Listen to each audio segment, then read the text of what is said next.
Assalamualaikum warahmatullahi wabarakatuh. Salam sejahtera bagi kita semua. Shalom dan yang saya hormati dosen pengampu. Izinkan kami dari kelompok 14, saya mahasiswa Ibu Tubayu bersama mahasiswa Rinoto.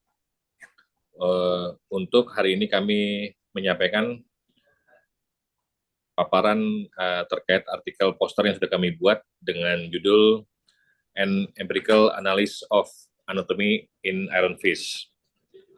Jadi tujuan ini adalah kami mengangkat untuk menganalisis secara empiris tingkat anomalitas yang ditawarkan oleh mata uang kripto Ironfish, di mana kami mencoba membandingkan Ironfish dengan mata uang kripto lainnya yang sudah ada seperti Bitcoin, Zcash, dan Monero untuk bisa dapat mengevaluasi keefektifan mekanisme privasi yang diimplementasikan.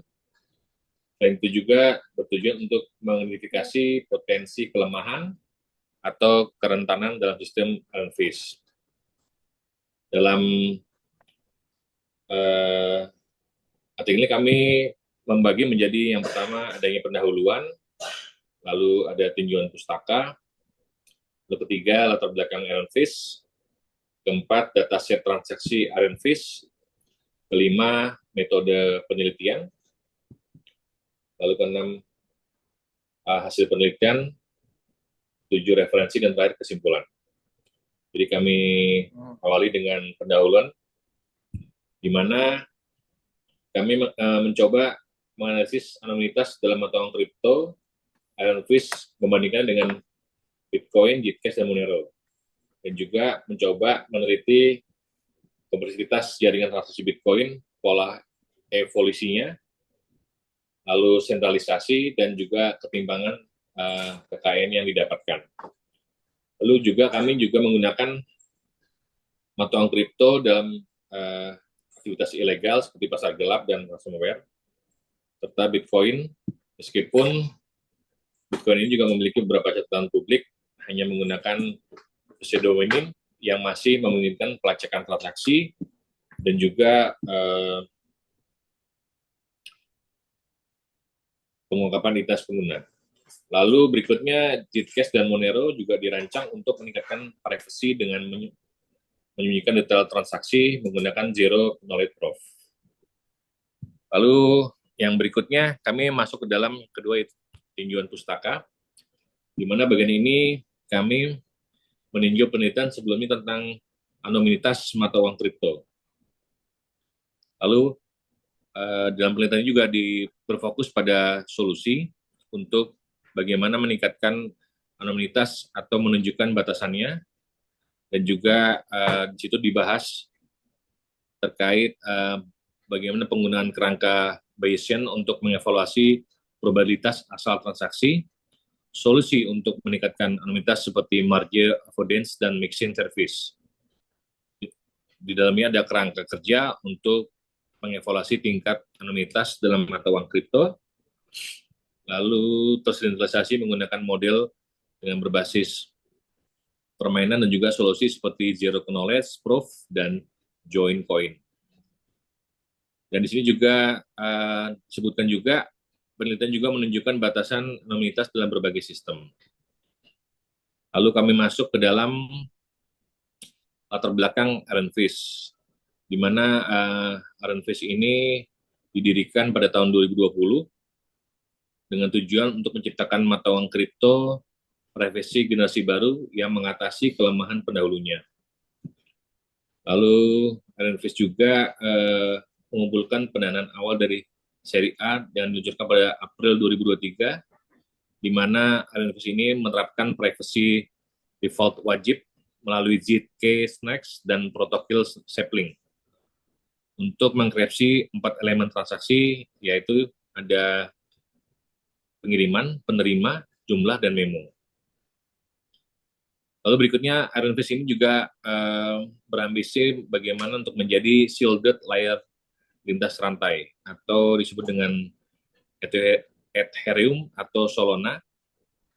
Dan juga di sini kita membahas tentang juga fitur-fitur Ironfish, termasuk ada Ore Wallet, Ironfish Node, Application, CLI, dan Chainsport.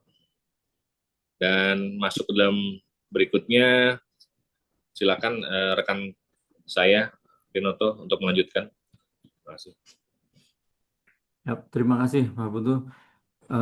Kami melanjutkan terkait dengan berikutnya adalah eh, dataset transaksi yang ada pada Ironfish.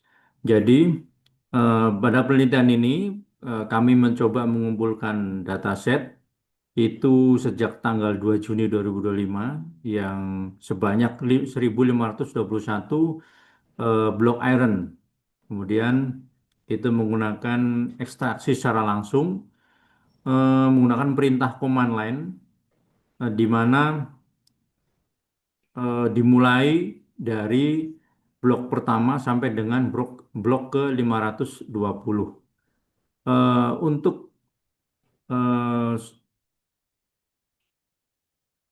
untuk ringkasan transaksi pada blockchain Iron ini, mohon maaf ini tidak ditampilkan di sini, tapi nanti bisa dilihat di websitenya secara langsung. Itu terdiri dari elemen-elemen di mana yaitu elemen pertama from itu yang di mana menunjukkan akun pengirim yang digunakan oleh transaksi.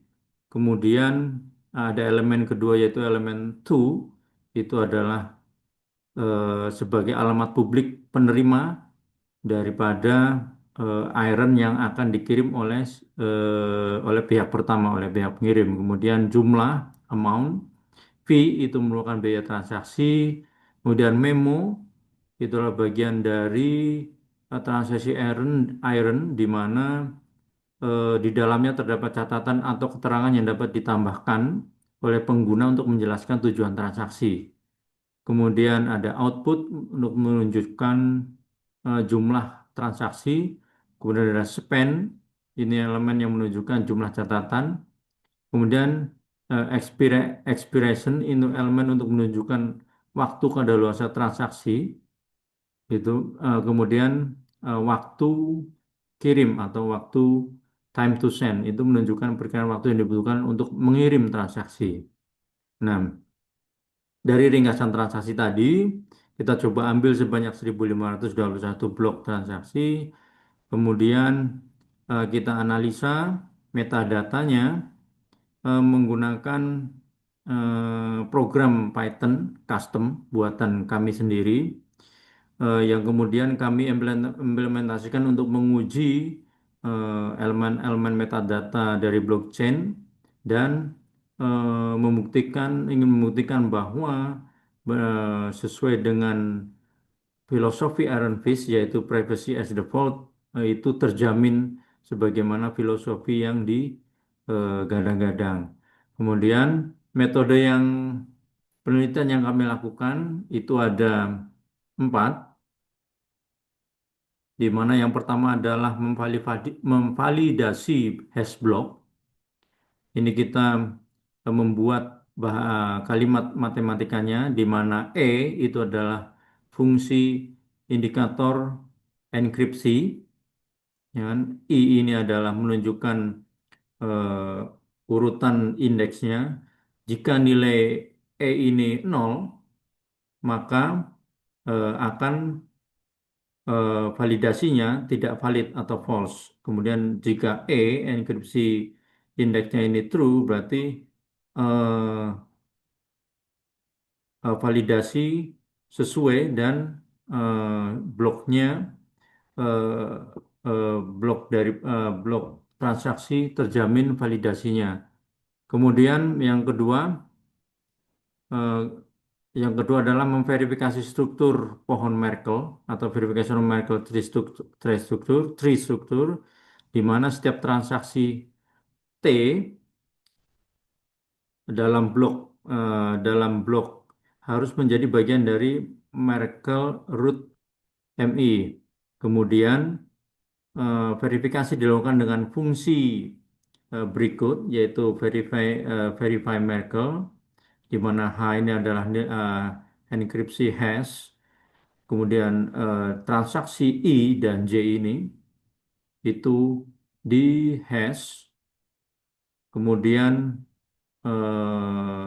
diuji em, apa Merkle pad-nya dan dihasilkan nilai true untuk memastikan integritas dan inklusi transaksi dalam blok. Kemudian tahapan yang ketiga itu metode yang ketiga adalah menguji implementasi ZK Snark atau Zero Knowledge Snark untuk privacy dan validitasnya.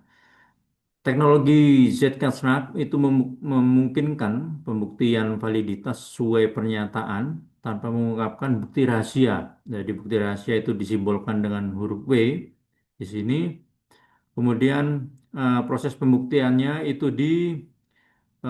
dirumuskan dalam bentuk fungsi di mana P ini adalah privacy dan validity.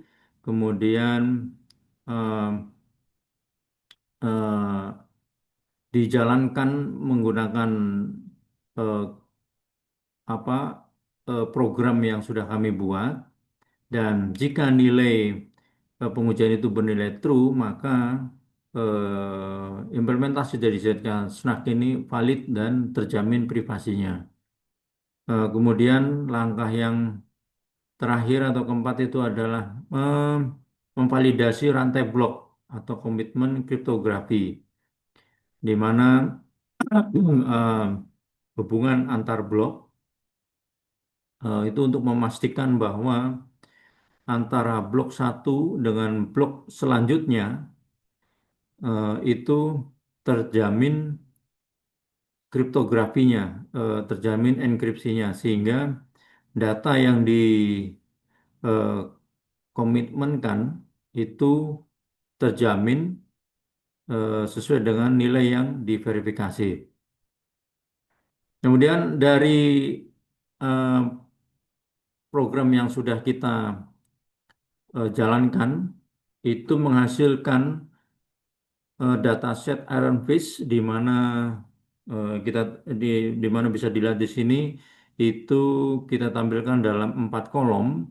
Ini adalah kolom pertama itu adalah menguji blok validasi dari blok hash bloknya itu bernilai false karena ternyata Iron Fish ini itu menggunakan algoritma tersendiri yang disebut dengan fish hash, sehingga eh, tidak dapat diuji hasil enkripsi baris kode atau baris enkripsi yang dihasilkan kemudian kita encode kembali menggunakan SHA 256 dan Black-Tree itu tidak berhasil karena kita tidak tahu algoritma yang dipakai oleh Iron Fish ini. Kemudian kolom kedua itu adalah eh,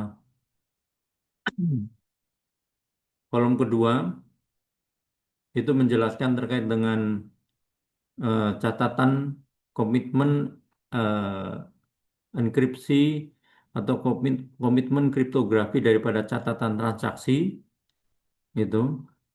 Dan ini valid karena apa? Kalau kita melihat metadatanya itu sebenarnya sudah dalam kita tidak bisa melihat catatan-catatan transaksinya. Kita hanya bisa melihat enkripsi baris enkripsi yang tidak dapat dibaca secara eh, secara biasa atau harus di encode dulu atau harus di decrypt terlebih dahulu untuk melihat catatan ini. Sama dengan kolom yang transaksi komitmen ini juga ini adalah berisi tentang dari siapa yang mengirimkan kepada siapa yang mengirimkan, kemudian jumlah yang dikirimkan ini juga bernilai true, di mana apa mencoba di decrypt cuman eh, hanya tidak tidak berhasil. Jadi eh, ini menjamin bahwa catatan transaksi itu tidak dapat dilihat oleh siapapun yang mendapatkan atau mendapat data blockchain yang eh, eh, mendapatkan metadata ada blockchain transaksi dari Iron Fish. Kemudian dari implementasi ZK Snack ini juga bernilai true, di mana teknologi ZK Snack yang diimplementasikan pada jaringan blockchain Iron Fish ini menjamin privasi dan menjamin privasi daripada penggunanya.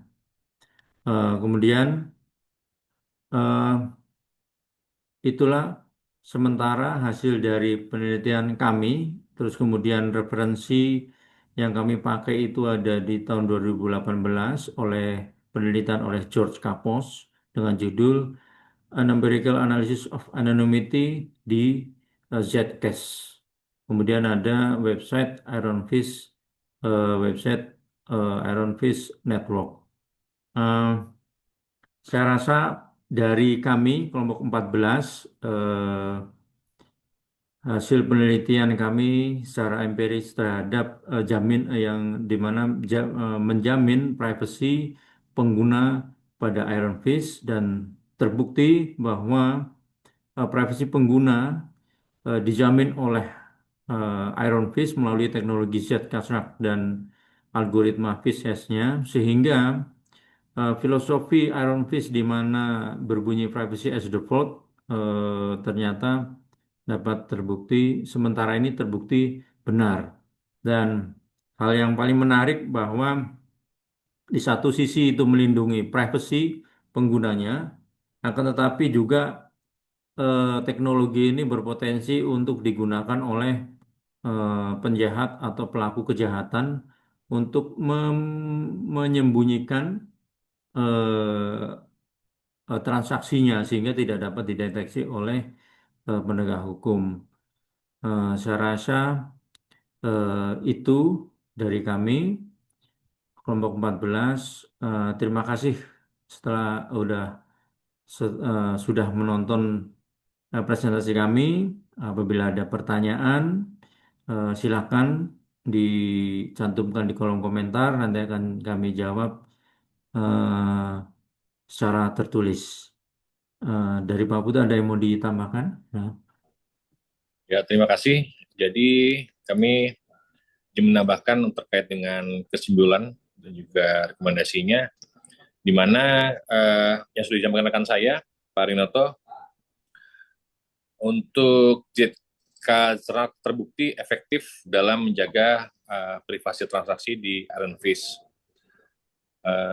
Sehingga untuk penelitian ini direkomendasikan untuk mengkaji lebih detail algoritma fish hash yang digunakan dan untuk mengidentifikasi potensi kerentanan lainnya yang mungkin ada dalam sistem Iron Fish dengan tujuannya untuk bisa memastikan keamanan privasi yang optimal bagi penggunanya. Mungkin itu paparan yang bisa kami sampaikan dari kelompok 14. Untuk lebih kurangnya kami mohon maaf. Saya tutup dengan wabillahi taufiq wal hidayah. Assalamualaikum warahmatullahi wabarakatuh. Terima kasih. Dan kami juga mohon saran pendapat bagi teman-teman sekalian yang untuk bisa kami tambahkan dalam hal artikel ini untuk lebih bisa nanti ke depannya lebih bermanfaat dan juga bisa sempurnakan apa yang sudah kami buat. Terima kasih.